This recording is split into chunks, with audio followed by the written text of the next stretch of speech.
வணக்கம் குட்டி குழந்தைங்களா, இன்றே கற்போம் நன்றே கற்போம்.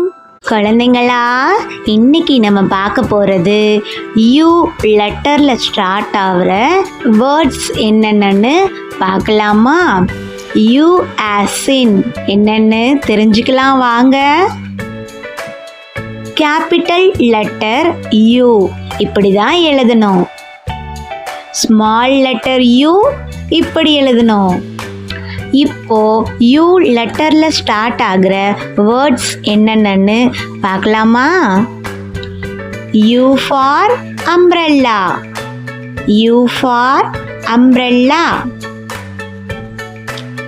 அம்ப்ரெல்லானா தமிழில் குடை. குடை எதுக்கு பயன்படுத்துவோம்? மழை வரும்போது குடை பயன்படுத்துவோம். U for uniform. U for uniform. Uniform நம்மெல்லாம் ஸ்கூலுக்கு போகும்போது யூனிஃபார்ம் தானே போட்டுட்டு போவோம்.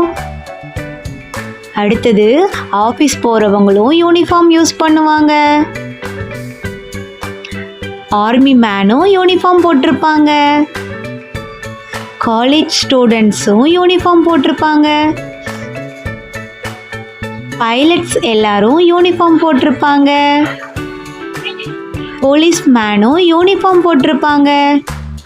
யூனிஃபார்ம் எதுக்கு போடுறாங்கன்னு தெரியுங்களா உங்களுக்கு?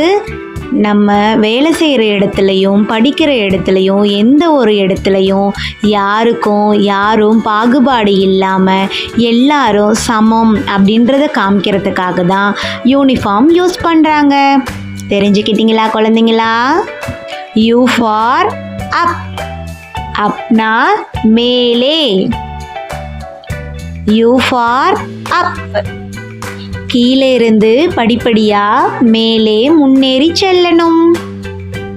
குழந்தைங்களா, இப்போ வர இந்த பிக்சர்ஸில் யூ லெட்டரில் ஸ்டார்ட் ஆகிற பிக்சர் எதுன்னு கண்டுபிடிக்கலாமா? வாங்க. Yes, this is umbrella. Next, this is up. அடுத்து யூனிஃபார்ம். பரவாயில்லையே, கரெக்டாக கண்டுபிடிச்சிட்டிங்களே. இதே மாதிரி நீங்களும் வீட்டில் ப்ராக்டிஸ் பண்ணி பாருங்க. குழந்தைங்களா, இன்றைய பாடம் உங்களுக்கு பயனுள்ளதாக இருந்ததா? குட்டி குழந்தைங்களா, மறக்காம சேனலை சப்ஸ்கிரைப் பண்ணிக்கோங்க. நம்ம சேனலுக்கு சப்போர்ட் பண்ணுங்க, லைக் பண்ணுங்க, உங்க ஃப்ரெண்ட்ஸ்க்கும் ஷேர் பண்ணுங்க. நன்றி குழந்தைகளா.